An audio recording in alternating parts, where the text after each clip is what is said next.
Hi, Aqua Roomers. Time for chapter reading. Today we finish Little House in the Big Woods. It's a great book. So, last chapter. The Deer in the Wood. The grass was dry and withered, and the cows must be taken out of the woods and kept in the barn to be fed. All the bright-colored leaves became dull brown when the cold rains began. There was no more playing under the trees, but Pa was in the house when it rained, and he began again to play the fiddle after supper. Then the rain stopped. The weather grew colder. In the early mornings, everything sparkled with frost. The days were growing short, and a little fire burned all day in the cook stove to keep the house warm. Winter was not far away. The attic and the cellar were full of good things once more, and Laura and Mary had started to make patchwork quilts. Everything was beginning to be snug and cozy again. One night, when he came in from doing the chores, Pa said that after supper he would go to his deer lick and watch for a deer. There had been no fresh meat in the little house since spring, but now the fawns were grown up and Ma would go hunting again. Pa would go hunting again. Pa had made a deer lick in an open place in the woods with trees nearby in which he could sit and watch it. A deer lick was a place where the deer came to get salt. When they found a salty place in the ground, they came there to lick it, and that was called a deer lick. Pa had made one by sprinkling salt over the ground. After supper, Pa took his gun and went into the woods, and Laura and Mary went to sleep without any stories or music.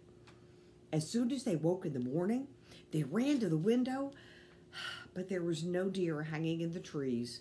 Pa had never before gone out to get a deer and not come home without one. Laura and Mary did not know what to think. All day, Pa was busy banking the little house and the barn with dead leaves and straw held down by stones to keep out the cold. The weather grew colder all day. Do you notice how the logs are all together? Yep. So what Pa is doing is at the bottom, he takes straw and he takes leaves and he's piling them against the bottom, and then he's putting rocks on top, and that will block all the cold air from coming in the wintertime.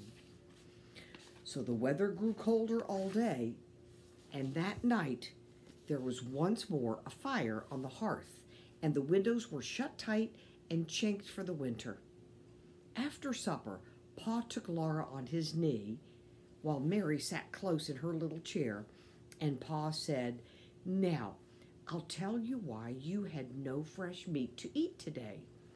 When I went out to the deer lick, I climbed up into the big oak tree. I found a place on a branch where I was comfortable and could watch the deer lick. I was near enough to shoot any animal that came to it, and my gun was ready on my knee. There I sat and waited for the moon to rise and light the clearing. I was a little tired from chopping wood all day yesterday, and I must have fallen asleep, for I found myself opening my eyes. The big round moon was just rising. I could see it between the bare branches of the trees, low in the sky, and right against it, I saw a deer standing.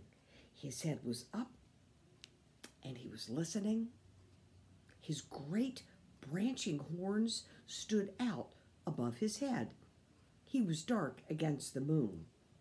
It was a perfect shot, but he was so beautiful and he looked so strong and free and wild.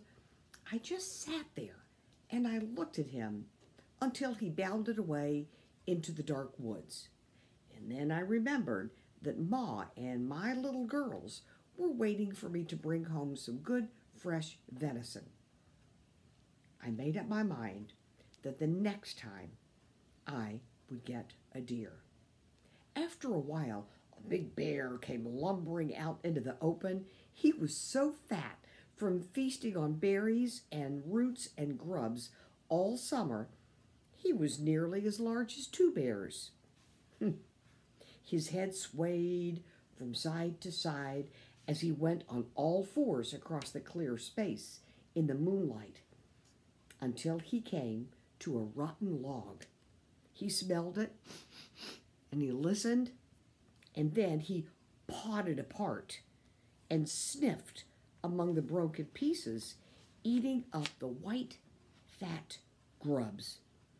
Then he stood up on his hind legs, perfectly still, looking all around him. He seemed to be suspicious that something was wrong. He was trying to see or smell what it was. I was so interested in watching him, and the woods were so peaceful in the moonlight, that I forgot about my gun. I did not even think of shooting him until he was waddling away into the woods. Oh, this will never do, I thought. I'll never get any meat this way. I settled myself in the tree and waited again. This time I was determined. The moon had risen higher, and the moonlight was bright in the little open space. All around, the shadows were dark among the trees. After a long while, a doe, that is a mom deer, and her yearling, fawn, her baby, came stepping daintily out of the shadows. They were not afraid at all. They walked over to the place where I had sprinkled the salt, and they both licked up a little of it. Then they raised their heads, and they looked at each other. The fawn stepped over and stood beside the doe. They stood there together, looking at the woods and the moonlight. Their large eyes were shining and soft.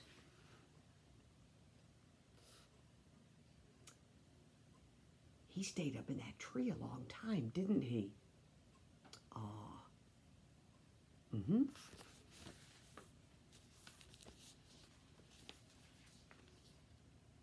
I just sat there looking at them until they walked away among the shadows.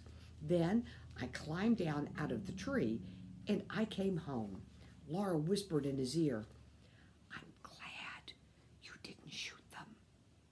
Mary said, "We can eat bread and butter." Pa lifted Mary up out of her chair and hugged them both together. "You're my good girls," he said, "and now it's bedtime. Run along while I get my fiddle."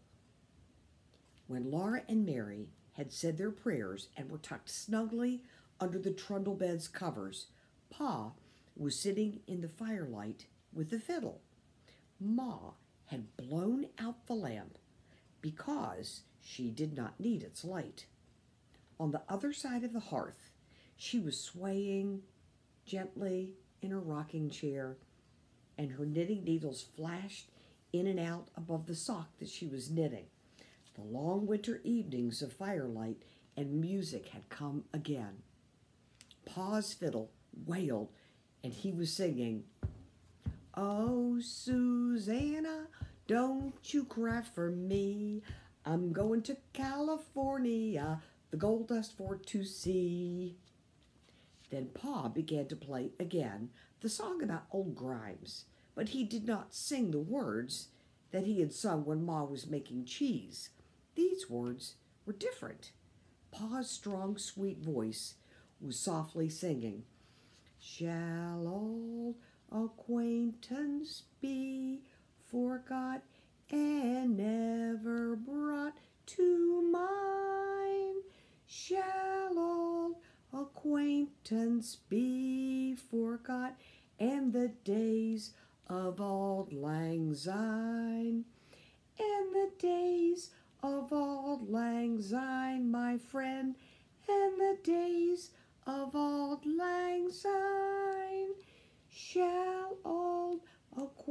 mountains be forgot, and the days of auld lang syne.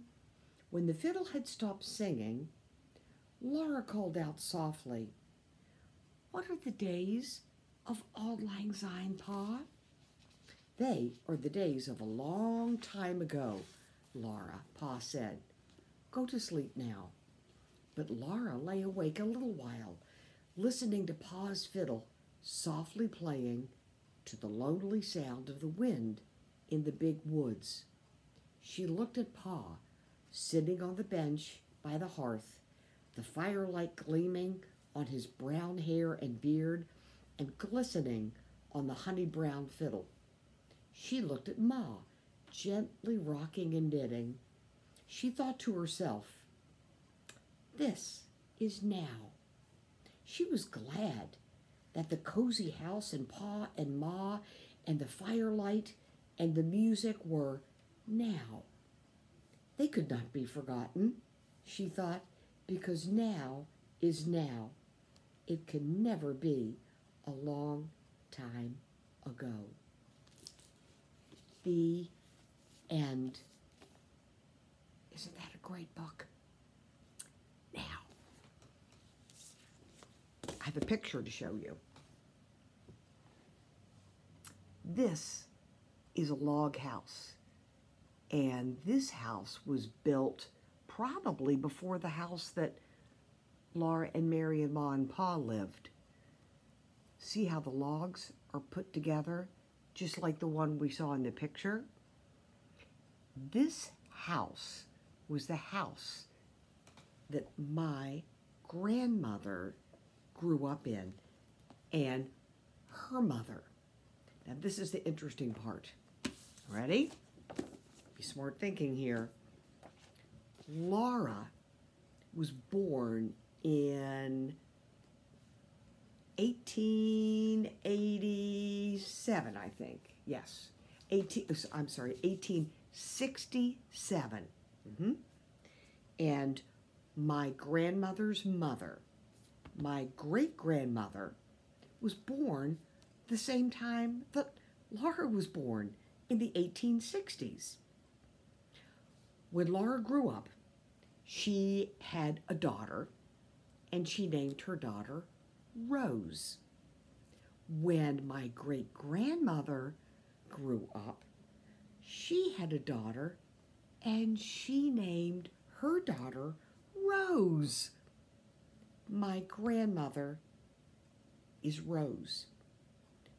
Laura's daughter is Rose, the same. My great-grandmother, you ready for this? Her name is Jennie. I'm named after her. So this is the house that she grew up in. And when she had her daughter Rose, my grandmother, Rose grew up in the same house. Isn't that amazing? And that was a long time ago. A long time ago. So, tomorrow, we get to start a new chapter reading book. Oh, wait a minute. That's not a log house. No. Little House on the Prairie.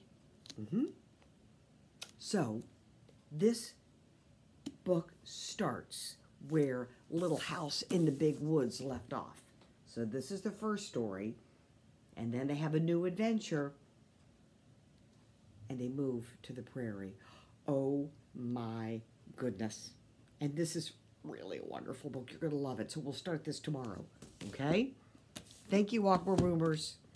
I'm glad you were with me for the wonderful story. We'll start the new one tomorrow. Until then, bye.